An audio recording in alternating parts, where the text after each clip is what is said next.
Hello and welcome to Northeast Life. I am Chipen Kung and I welcome you to a very special show where we shall explore the royal way of life of the Konyak tribe of Nagaland.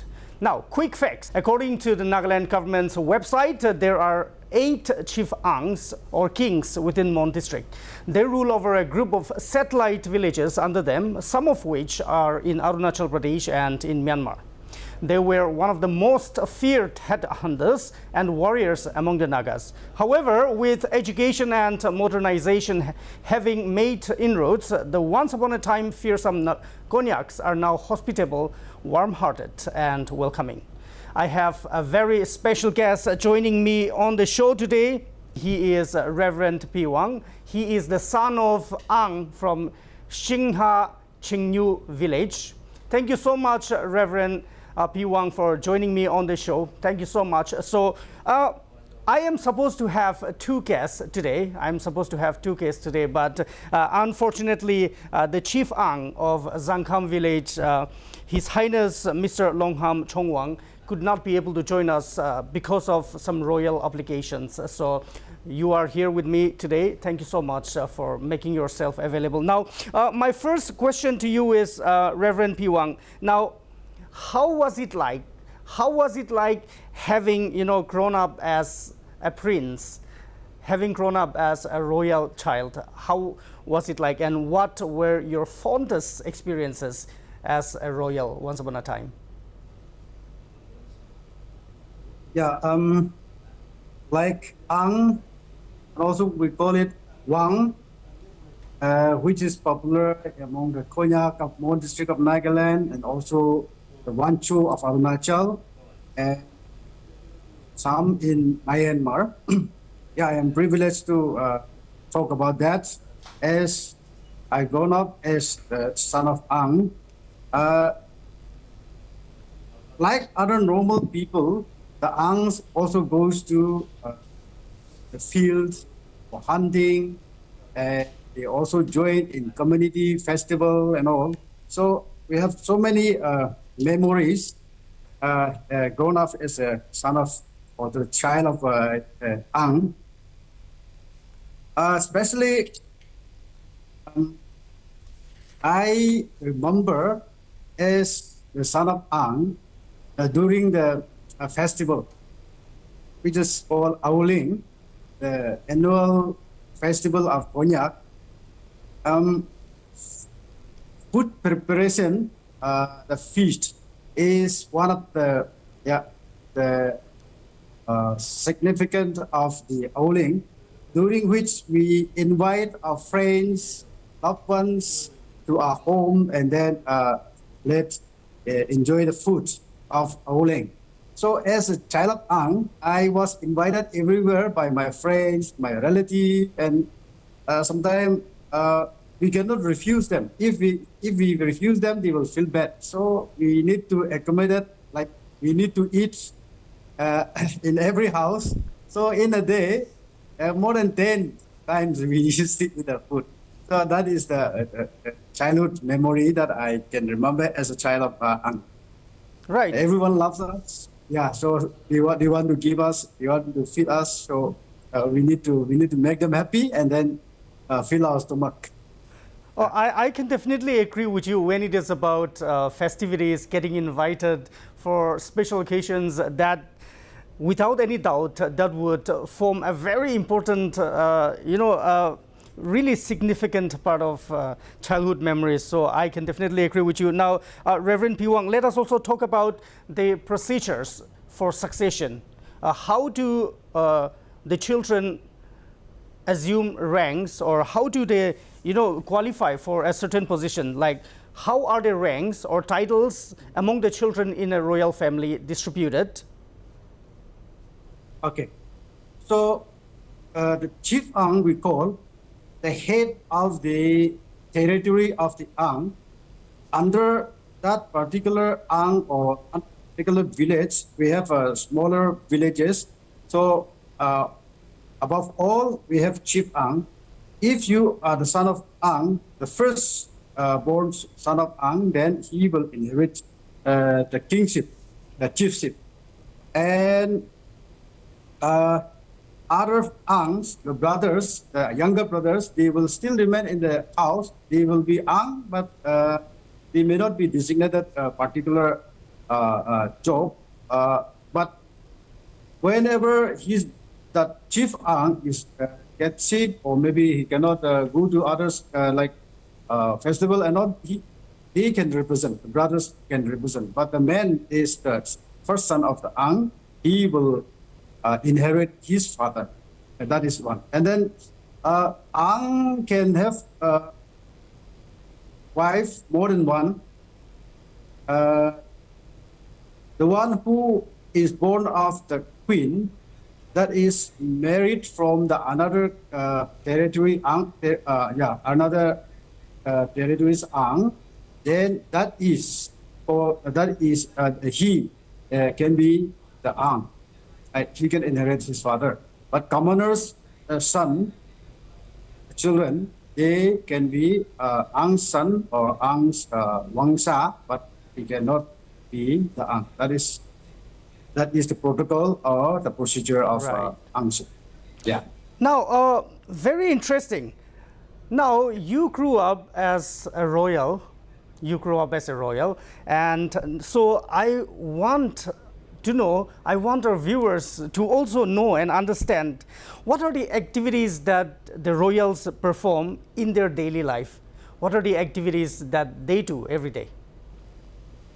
Yes. I have earlier mentioned that the children of Ang also go to field like other children, and they also go to for fishing or for hunting. They also go to daily work, but they are respected or they are being honored by other friends. Like we have a group of boys or girls that is called A in Konyak.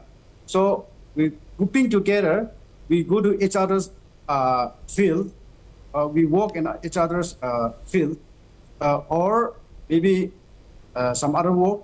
Then there also an Ang is the child of Ang, or maybe prince is respected or honored by other friends. So he has a privilege to enjoy the care and love and respect from other friends.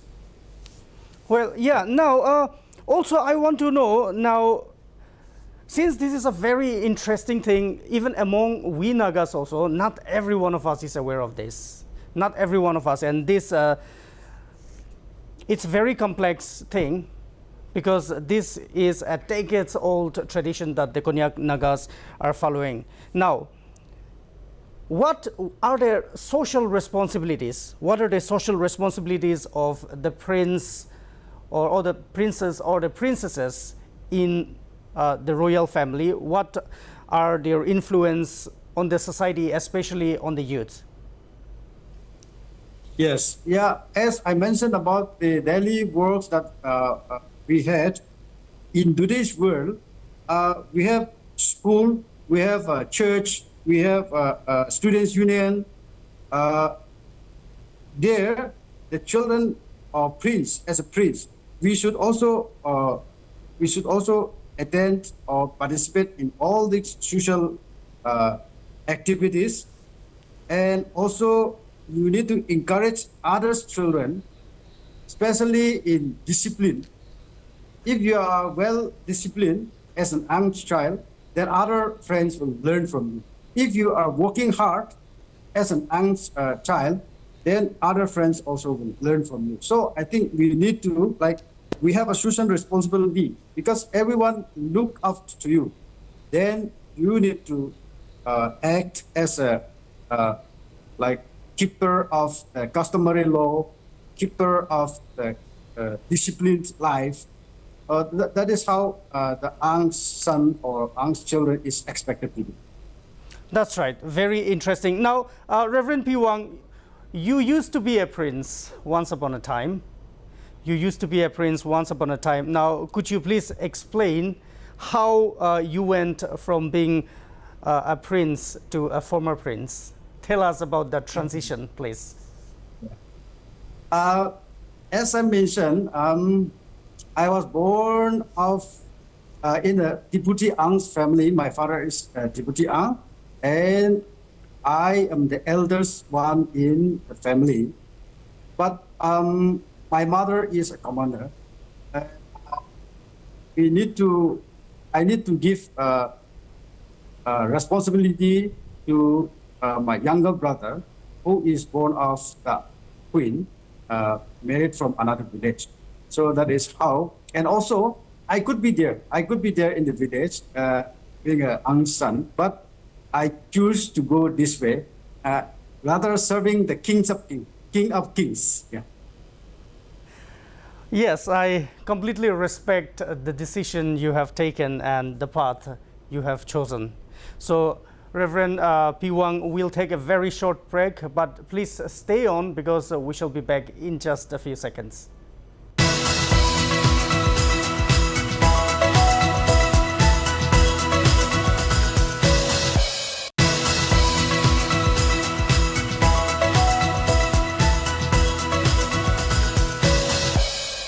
Welcome back. So I am being joined by Reverend Peihwang Konyak. So Reverend Peihwang, we have been discussing a lot of things from the process of succession,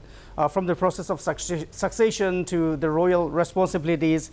Now, this is very interesting because I, as a commoner, if I wish to go and seek the audience of the Ang, of the king, if I wish to go and meet the king, what are the formalities that I need to observe? How can a common person like me approach the royal family? We address Angs in a unique way. We call Apa. Apa means father to other people, but we call an Ang Sanyu or Patay. There's different way of calling. So if you are a Konyak, or if you are under this from the village under the Ang, then you should call in that way. But for you, if you come from other tribe, or maybe if you come from Guwahati and call my Angs, then you can just call him Angba. Yeah. So that is how if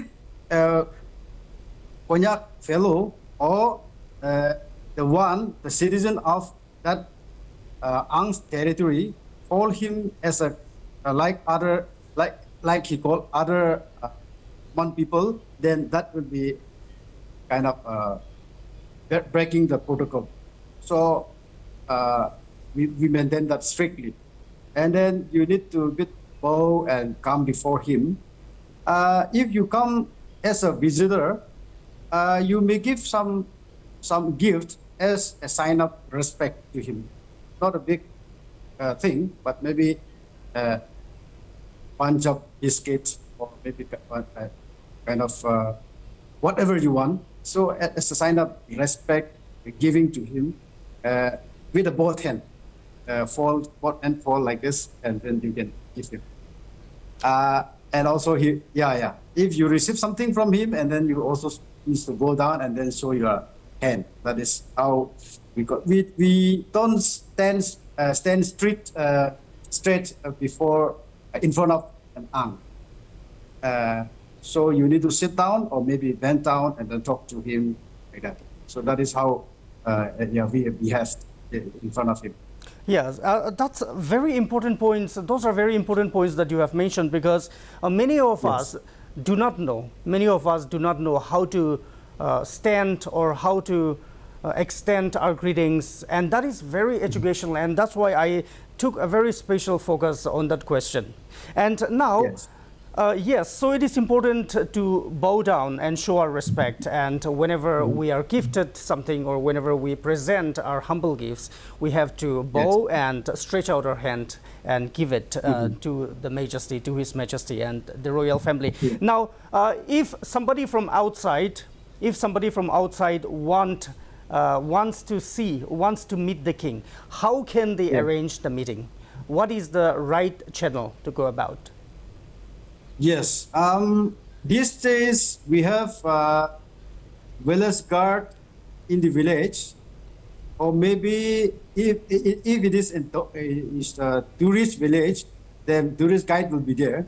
So through them, they can ask the permission of the young, and you can meet.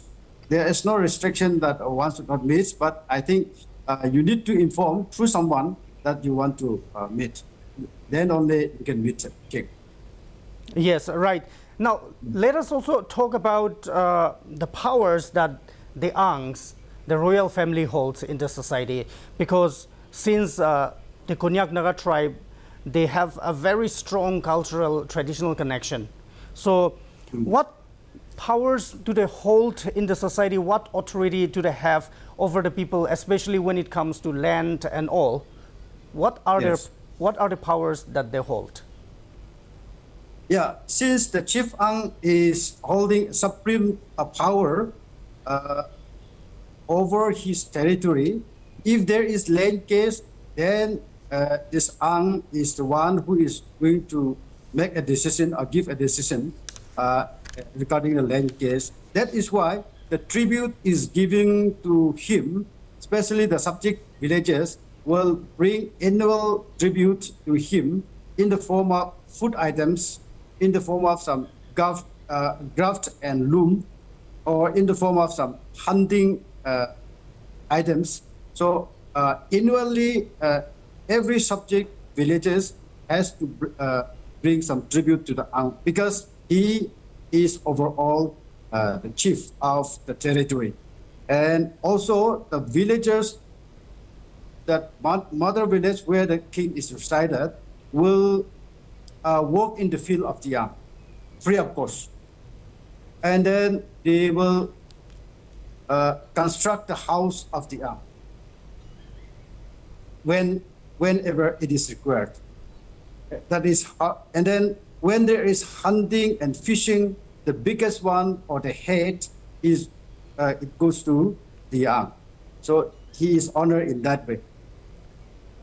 Well, that's very informative. That's very informative, because most of us, we rarely get to hear this kind of information, and it is very important that we do not spread wrong information. We do not spread wrong, unverified news about the royal family. Now, it brings me to another very interesting question. Now, Reverend Peihwang, the Konyaks are considered as fearsome headhunters. They were considered as fearsome headhunters 100 years ago, or maybe more than that, more than a century ago. Now, how do the Konyaks of the past and the Konyaks of the present differ? What is the similarity, or what is the difference then and now? The head hunting, when we said head hunting, there was also they maintain the ethical life. We don't cut anyone we happen to see, but maybe there was some dispute about the land regarding the animals. If you kill my animals without having any fault, maybe from that kind of things, when the settlement is going on, maybe in that kind of situation, they may have a head hunting of each other, but they don't hunt everyone that we see. Some people used to assume that if we visit Mon district or Konyak territory, our head will be gone. So not like that. So even now, I think we are the most peaceful and disciplined people. So if you come to Mon, you may not like to go back again. Yes. So you may like to remain. Yeah. Absolutely. And, we should not assume that a headhunter means he is very cruel, and then everyone he happened to see the stranger, he will beat up or maybe cut up the That's head. right. Not like that. Yeah. It is high time. It is high time we diffuse those stereotyping, because Yes. it creates some sort of division in the society also. So that exactly is what I was mentioning. The Konyaks were once upon a time fearsome headhunters and warriors, but now they are so welcoming and they are very hospitable. They are very kind and generous. Another question, very interesting question that our viewers are interested in. Now, can you please give us a detailed account or the differences between the lives of the royals and that of the common people? What is the difference in their lifestyle? Yes. Angs, and also I mentioned about Wang. Most Konyak villages or the Wanchu villages, they call it Wang themselves, the king. Ang is kind of a given name from some writers. Of course, some few villages, they call it Ang. So, Ang or Wang is the king's family, and then Pin means common people. So, we respect each other. King has to also respect the opinion of the Pin, the commoner. Unless he back up, the king will not survive himself. So we have a mutual respect for each other. Yes. You are king, you are Ang, doesn't mean that you need to overrule others' opinion. Yes. So at the last moment, the Ang's voice is accepted. Studying all this back and forth or left and right, he will speak at the last, and that has an authentic. That's the final and binding. It doesn't mean that he is so dictatorship and then he is Right. acting as a dictator. So Pin is also a part of Ang. Yes. Pin means commander is also a part of Okay, now very quick question. Now, is there Yes. any specific duty or responsibility of the princesses, the female members of the royal family? What are their duties or responsibilities? Especially girls, they are good in this handiwork like craft, and they do things are done by the queens. Yes. Yes. So the queen, as a princess, she should learn this, how to do dato and how to make handloom. Yes. All So these basically, things she should learn from her mother, and then she will pass on to the generation. Right. That's one. Yeah. And then very discipline.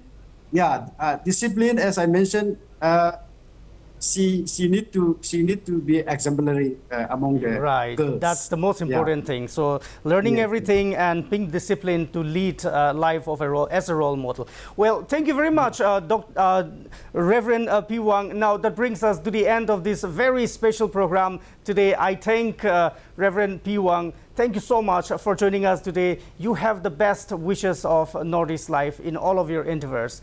So Chipen Kfung here from the studios of Northeast Life in Guwahati. Thank you so much for watching.